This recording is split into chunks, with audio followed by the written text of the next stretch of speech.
Hello and welcome to the Mat to Mastery podcast. I'm your host, Sheb Giner, and it gives me great pleasure to invite inspirational leaders within the martial arts domain where we get to explore Jiu Jitsu principles and how they translate to leadership.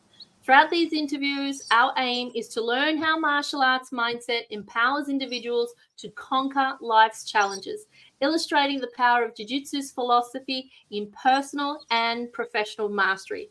And now I'd like to introduce you to a very special guest who has a deep passion for Brazilian Jiu-Jitsu and martial arts developed from a young age. She believes the challenges faced in BJJ can be applied to real-life situations, which I cannot wait to hear more about. She appreciates the complexity of BJJ and the constant opportunity for self-improvement, which is why we're all here after all. She began her BJJ journey later in life, but has a background in Muay Thai Kickboxing. With over 15 years in the fitness industry, she has been an educator, training coordinator, and an e-learner designer, whilst emphasizing her dedication to teaching. She has a wealth of competition history. Please help me welcome Tegan Krarup. Yeah, welcome, Tegan. Thank you so Thank much you. for being here. No, thanks for having me. This is so amazing. And before we just got live, we went on live, we were just saying how long it's been since we connected, and it's been a number of years. At the Australian Girls in Gi Camp in Melbourne, we were both on our blue belts. You've now mastered into the black belt club, which is incredible. By the way, congratulations! Such an Thank amazing you. And I'm really excited that you're here because this is what it's all about. It's learning your journey from mat to mastery and the insights that you have gained from your journey and what it actually took you to get to where you are today. So take us through. You said you mentioned you started jiu-jitsu at a later age. Tell me what inspired you. What inspired you to start Brazilian jiu-jitsu? So I was already doing Muay Thai, and I was just watching what they were doing on the other side of. It was a little church where I was training in, and I just wanted to give it a go. It looked interesting. It was probably the first or the second class, like pretty quickly. I caught the bug for it. I think everything that jiu-jitsu represents, like the challenge, it's not just physical, it's psychological, it's mental, what you have to face, and the difficult positions that you have to get out of, especially early on in jiu-jitsu. You spend a lot of time in very difficult positions. So yeah, it was just, I don't think anything really pointed me towards it. I just noticed it, gave it a go, and fell in love with it. Yeah. Nice. So how long were you doing kickboxing before you transitioned to BJJ? Maybe 2 years. Yep. Yeah. And how did you find the transition from going all kicking to then just grappling? I didn't find it too difficult. It was just different. Yeah. There was no confusion. Like I didn't want to kick anyone or punch anyone, despite being wrapped up. Yes. And when you decided that you would take the plunge and have a go at it, what are some of the key insights that you got in those initial stages of your experience? That's a really good question. I'm not sure if I really noticed early on. It was all about just trying to learn everything. You know, when you start something new and you're like, just give me all the information now, please. Like, I need to understand this. Yep. So it was just sort of searching for more and to understand it, what I needed to be doing, how it worked. I think the insights come a little bit later on. It's not immediate. But yeah, I guess the aha moments where things start to make sense, and then understanding how things connect.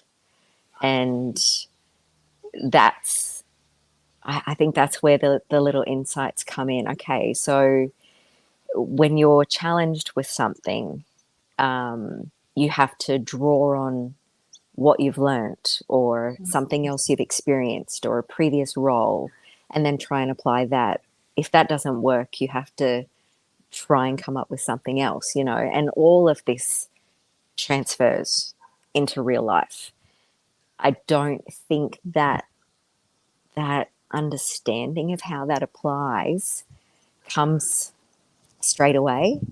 It's like you go through something in life and you're like, oh, hang on, I think I managed to jiu-jitsu my way out of that situation. You know, it's it's drawing on your experiences and drawing on the things that you've learned to apply. Yeah. Got it. Can you think of an example in a moment, at a time in your life where you were able to draw on your jits experience into a real life situation outside of the mats? Um, there's so many. I would say a lot of them are not physical, definitely psychologically. Just how to manage situations, how to manage adversity. So when things weren't going well, knowing that you could adapt or change direction, knowing that there are more options. So, like, we've faced a lot of adversity in business. We've faced a lot of adversity through COVID, and just having that resilience, knowing that you can continue, having that optimism and that confidence to know you can just keep moving forward, take one step at a time, and you'll be able to keep going no matter what you're stuck in or how heavy it feels at the time. And I guess that's how you can relate. Like, somebody can feel very heavy at the time on top of you, squishing the life out of you. And you just have to take one step at a time, one grip at a time, one movement at a time, and know that you can get out, know that you'll survive. Yeah, so there's been many of those situations.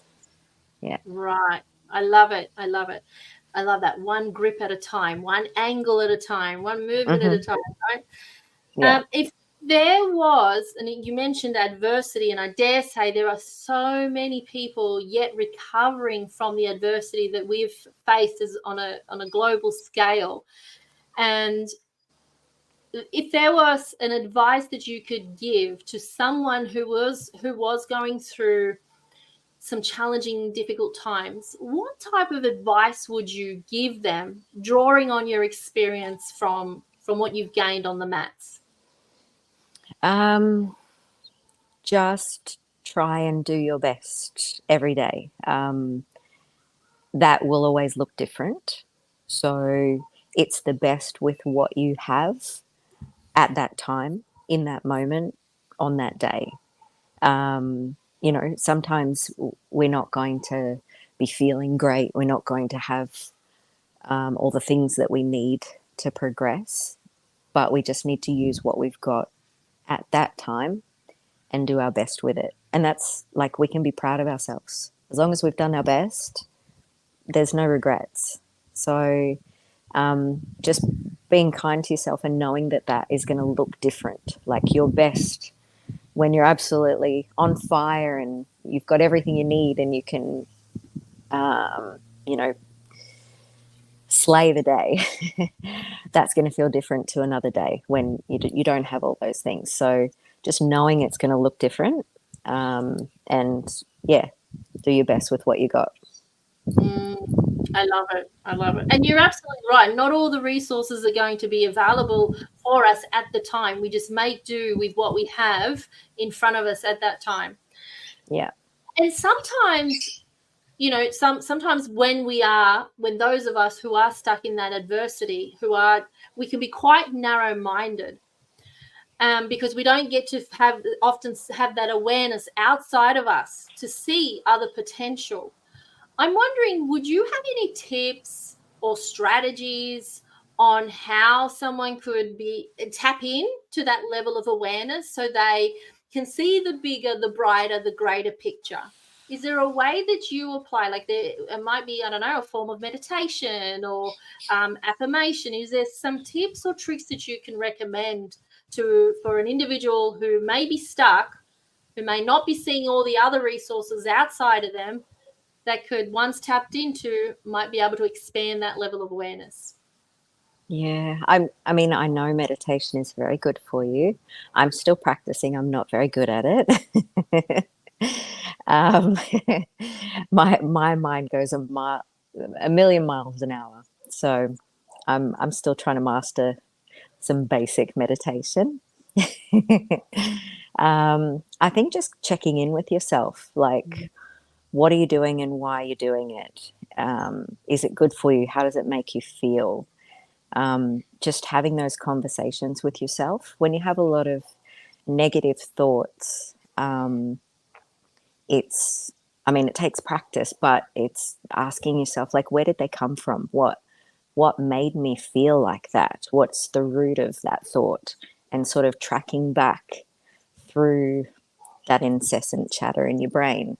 And once you can sort of have those nice conversations with yourself, it's easier to work through them, replacing the negative with some more positive. So, reframing. I like affirmations, like saying really positive things, being kind to yourself. But again, yeah, like I said, that takes practice, just like Jiu Jitsu does. You've got to work on your brain. If you let it just go by itself, it can be really, really nasty. So, yeah, be kind to yourself, check in with yourself, always asking, like, why are you doing something, or what made me feel that way.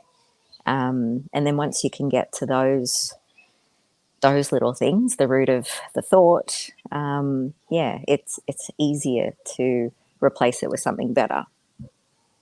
Yeah.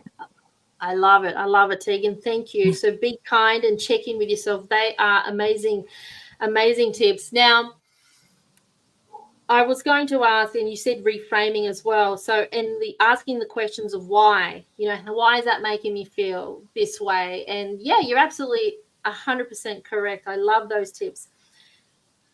Now, for those of us, and I'm guilty of this, who are, although I am a recovering perfectionist, right? But those of us who wants things done perfect and everything done yesterday, what sort of tips or strategies could you provide for those kind of individuals? Yeah, I'll just I give would you a quick say Yep, I'm sorry, go on. probably one of those individuals as well.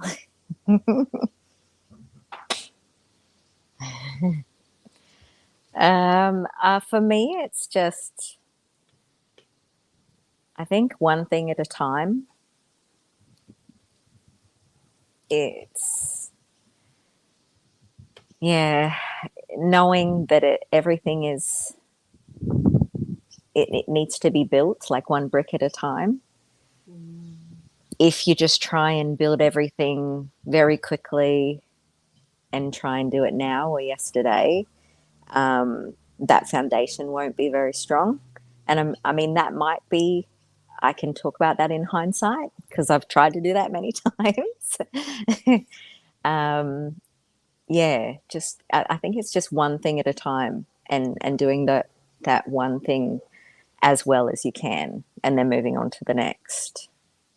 Yeah. I get it. That's pretty Yeah, I love simple. that. I don't know if I'll agree with that tomorrow, but that's what I'll try and tell myself. But you're absolutely right. We are the ones who complicate things. It is really that simple. We just complicate it. You're absolutely right. You're absolutely right.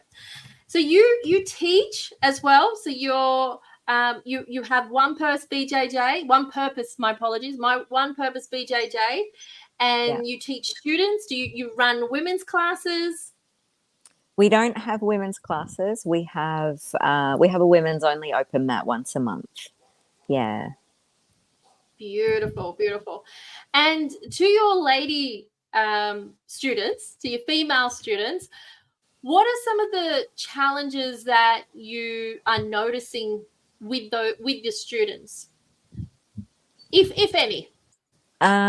So at the moment, it's I talk to a lot of the new ladies just on taking ownership of their own training and having confidence early on in the beginning when to say no to a role, when to respectfully decline. Um, and that could be for a number of reasons. Again, checking in with themselves, seeing how they're feeling, how their training is going, and then also assessing the person that is asking them to roll. So, do they know the person? Is there a huge disparity in weight? All of those things to consider because at the end of the day, like safety is huge for me. And I know what I faced early on in Jiu Jitsu. I mean, I still make these decisions every day who I'm going to roll with and when. And that's to protect me and make sure, random things don't happen, accidental things don't happen, especially if there's people that I don't know.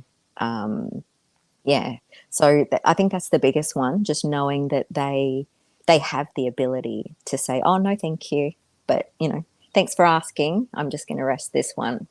Yeah, they don't have to accept every role and just put their body in an unknown situation.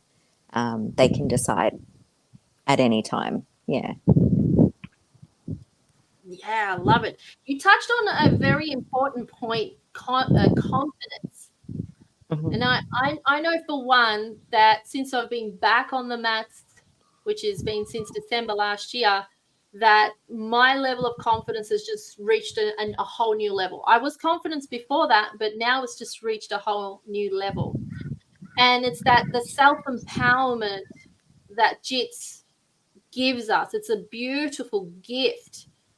And I'm wondering, what are some of the paradigm shifts that you've noticed and have witnessed in your club, in whether it be within you, in your own experience, or your students? How did I that see look like? it. Yeah, I see it with children. I see it with men. I see it with women.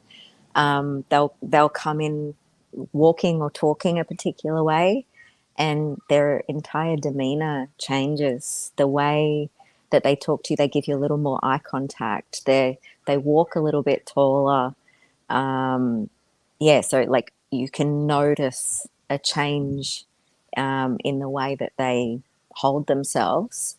That's beautiful to see. And yeah, you're right. Jiu-jitsu really does give you that gift. I mean, it takes time. You do have to grind it out, unfortunately. But that gift is definitely there if you're willing to commit to it. I think it just gives us the ability to know that we can handle ourselves, our movements. We can handle someone else. We can get out of the most horrible positions. We can survive. It what it does for your confidence is incredible. Yeah. I love it. I love it. You Mm. know, pain is inevitable, but personal growth is optional, right? And I know Mhm. I've heard Tony Robbins repeat that on so many occasions. Yeah. Now, and you're right, it's the grind, it's the showing up, it's that turning up and just doing the work. Nobody's going to do Yeah. that work for you. We must stand up and step onto the mats and take that ownership, as you mentioned before, taking ownership and having that respect for yourself and others. Say, for example, you have someone in, say, it could be one of your students, it could be a friend who has come such a long way on their journey and they just want to throw the towel in, and believe me, I have, had that thought come like in my mind where I'm like, man, I just don't feel strong enough. I don't feel, all these silly thoughts that we make up all these stories. So if you had somebody in your circle or outside your circle, it doesn't really matter, what advice would you give that person where they're about to throw in the towel and give up? What sort of advice would you give that person? I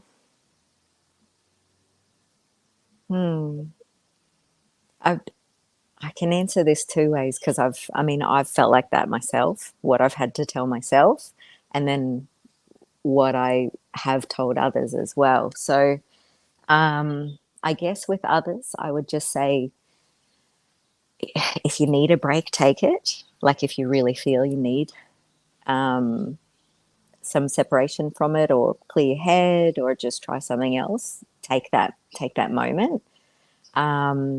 But if it's something you really enjoy, and it brings you all the joy and happiness, then it's, like you said, it's just about turning up. That literally is the secret. It's the key. It is just getting yourself there and putting your feet on the mats. Some days aren't going to feel great. Some days will make you feel like you don't want to do it anymore.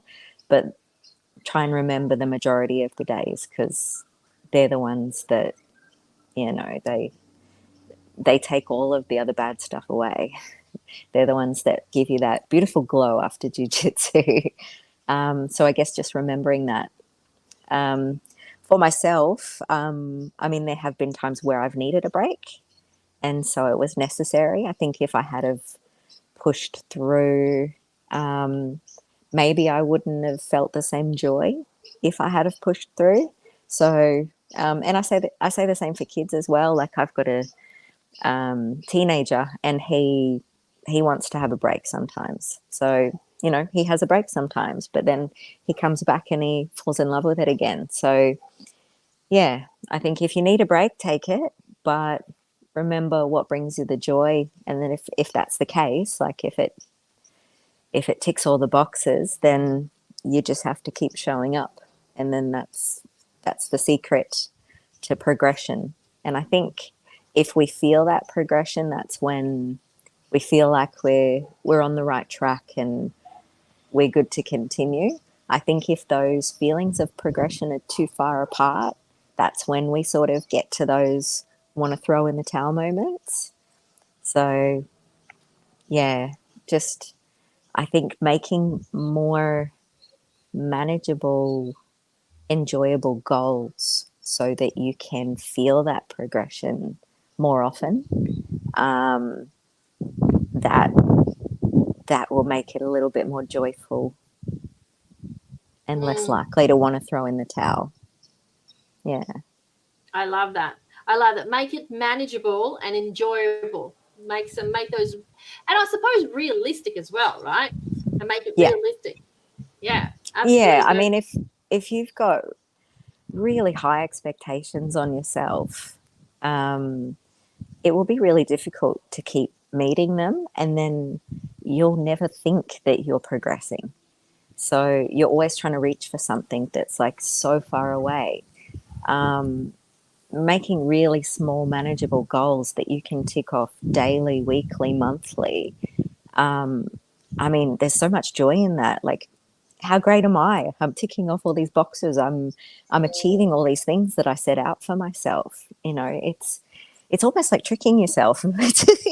if it's good to have big dreams and big goals, but it's also important to have really realistic, manageable, achievable ones leading up to those big ones as well. And that's where you can keep celebrating and going, yay, look at me, I did it. I'm doing it. I'm still doing it. Yeah. Yes. And you're becoming it. It's so true. So true. Yeah.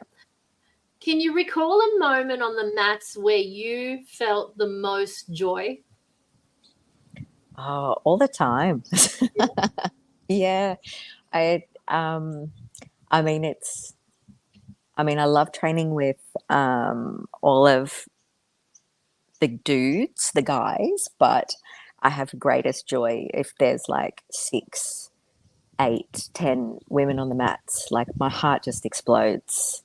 Yeah, so many of our classes, we've had like 12 women. We've had like either half, like a third to half of the presents in the class are women. And I'm just, I'm exploding in joy. It's ridiculous. Yeah, dancing around the mats, just, it's so good to see. Yeah, in such a male dominated sport, having so many women around is just amazing. Yes, so good, so good. I Yeah. um I can't imagine that joy. I mean, I kind of can imagine that joy coming. You've worked so hard in getting yourself to where you're at, and then now having a successful one purpose BJJ club and having multiple students. That I can only just imagine how amazing that might feel. So well done on your success and achievement for that. That's awesome. Thank you.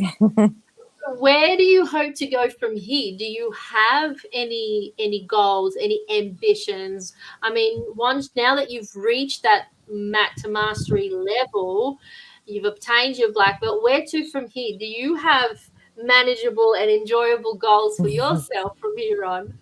Yeah, absolutely, all the time. I mean, I appreciate you saying I've reached mastery, but I wouldn't agree with you there. I think after achieving the black belt, it's like you start all over again. It's like you've got a really big toolbox, but you're learning to build these incredible things with it. Um, it's yeah, and I mean, it, it's it's infinite. The learning, it just doesn't stop. Like there's always something new. Um, yeah, and it's never going to stop. I don't believe mastery is there. You know, there's always going to be something new to master. Um, and yeah, I'm very big with ticking things off. I love setting little goals every week for myself. I mean, I do have perpetual to do lists, but the fact that I get to tick a lot of those things off, that's just what makes me feel good. I've learned that that's what makes me feel good. And I do enjoy competing. So I put goals of competitions ahead of me. I really like the training towards competition, um, and the whole process that goes into it. Um, and it just sort of catapults you into a new phase. And I really enjoy going through that process. So, yeah, I've always got lots of little goals ahead of me, and especially business as well. Like we're always looking for new things to grow, new things to learn, how to develop. Yeah, always learning. Oh, well, one of my mentors said that if you're not learning, you're dying, pretty much. If you're Mm, not that's growing, you're dying. yeah, yeah. It's Well, a yeah, slow. growth is one of my needs in life. Yeah, yeah, very important, very high on the list.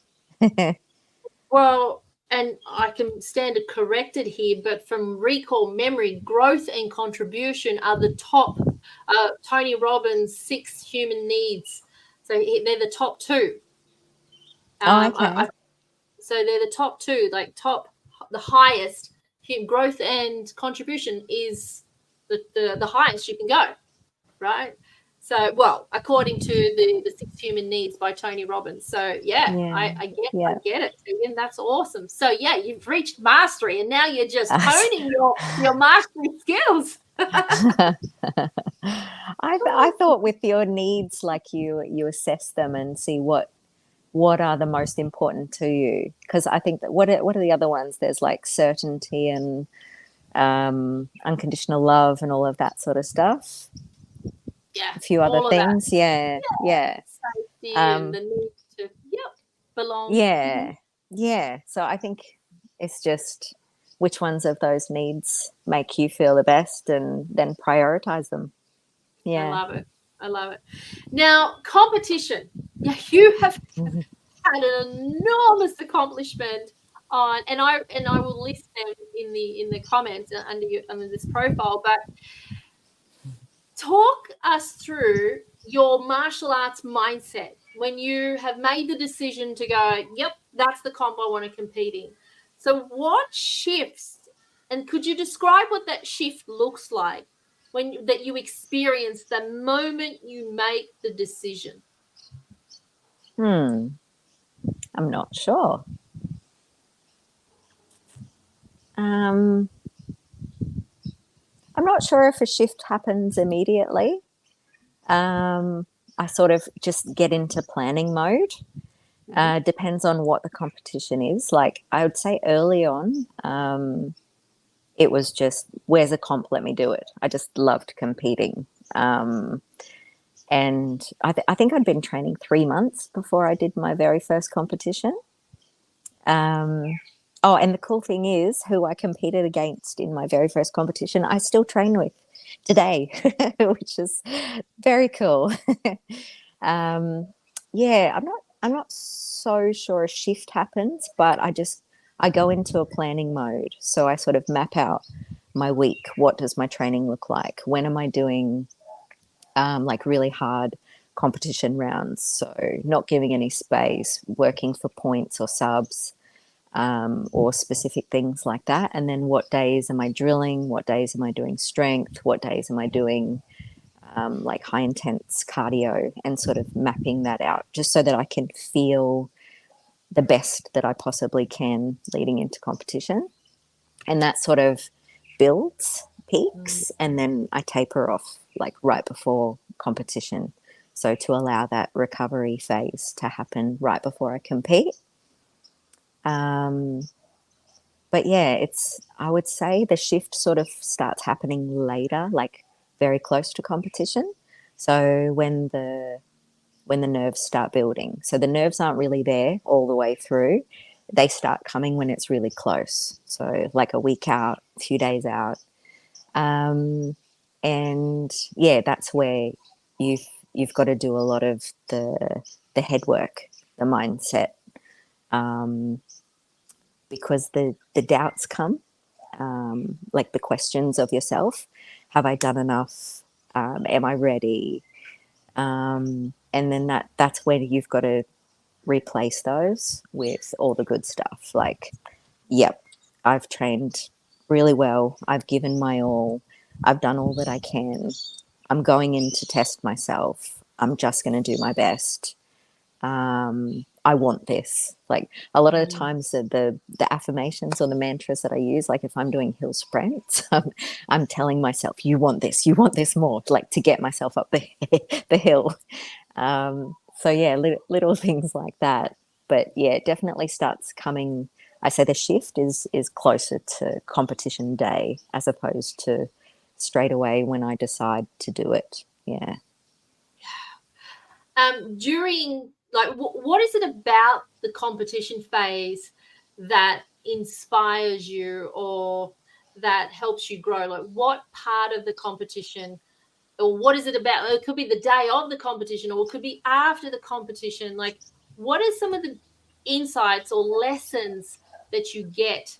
And I dare say every competition might be different, but Yeah. can you think of a time where you got something extremely profound out of your experience, your competition experience?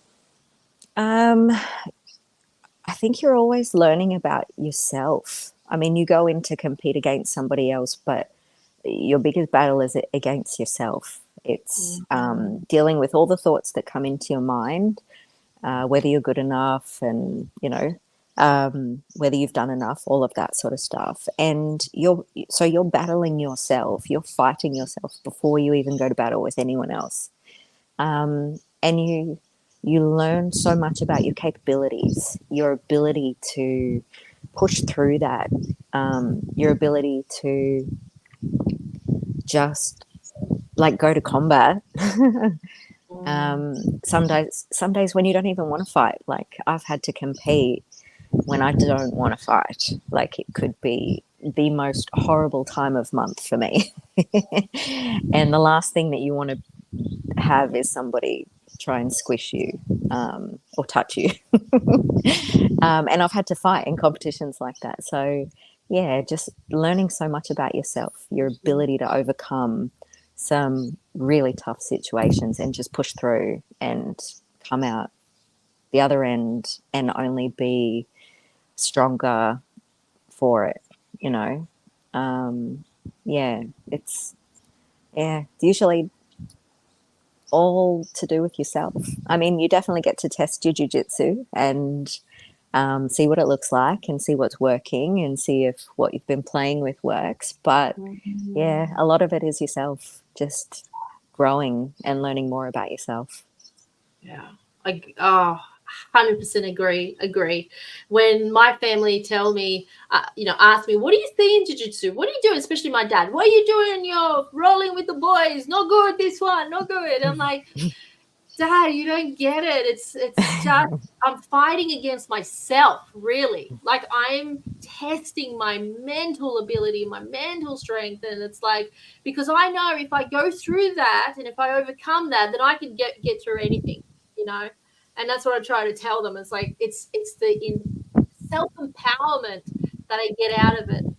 And a few times I've experienced this recently where I walk out of training, I come home and I get this euphoric feeling and this like, oh my gosh, like this very emotional, like, oh my gosh, I love this so much. And it's just like this overflow of love, like my heart's just bursted open because you're vulnerable, right? You're so like you put into all kinds, especially as a woman.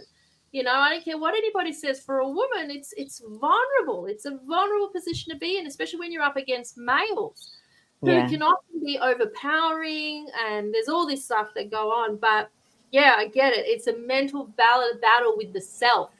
We're fighting against ourselves, really. So yeah, thank you for sharing. I like that feeling that you're talking about. We call it being in the matrix.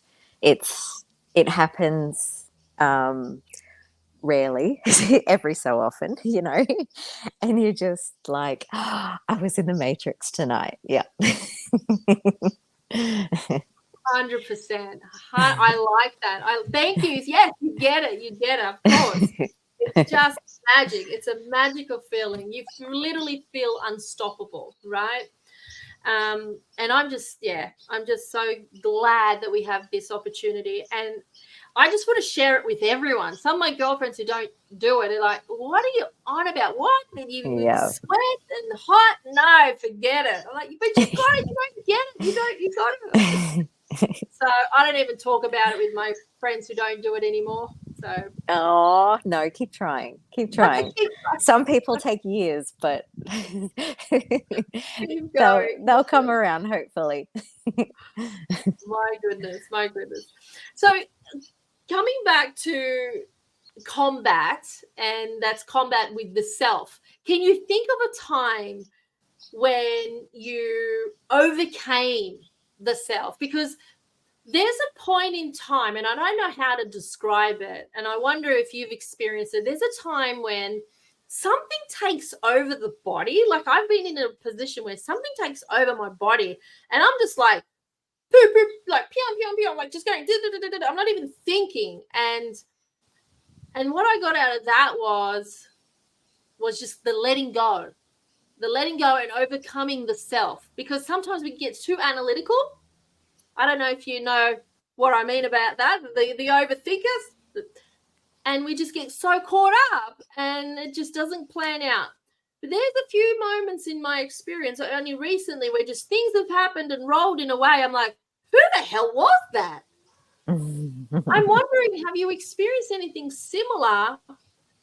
The way I interpret it is like I overcame myself, like the mind, the thinking, and I was I felt like I was performing outside of myself. I don't know if this is making sense, Tegan, but I'm just wondering if you've experienced anything similar or like it. Want to say hi?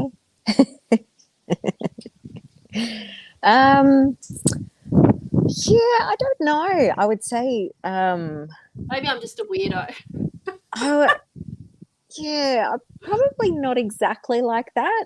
There've been a lot of similar situations, and I guess I just focus on breathing because it doesn't feel nice feeling like that.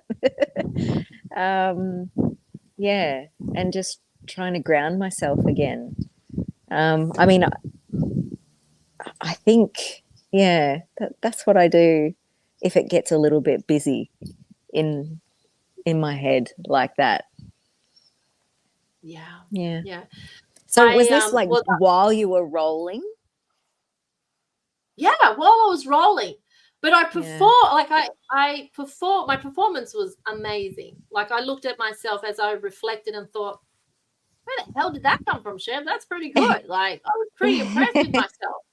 And as I reflected, I thought, and the only thing that I can put towards that was I wasn't thinking.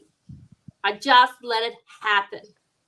Okay. And how I would Nice. describe it is like I overcame the ego kind of thing. Like how if I were able to describe it, I'm just trying to put a word to it. It's like, you know, because the ego can sometimes get in the way and we get overcritical and analytical.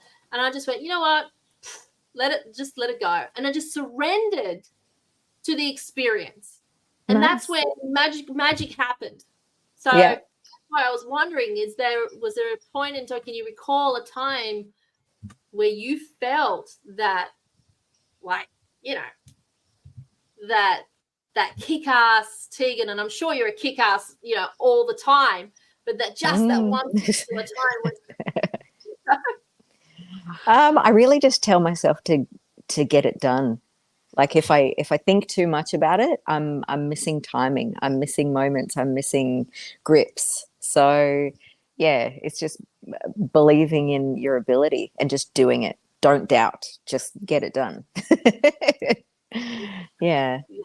and for those people who, you know, someone who's just starting out, who doesn't get what Jiu has to offer the students, what are some advice that you can give that person? What are some of the things that you can say that can help encourage them and inspire them to go, jump on and have a go? It's the best possible thing you will ever do. Do it. I'm so biased. I think everybody needs it. Everybody should try it.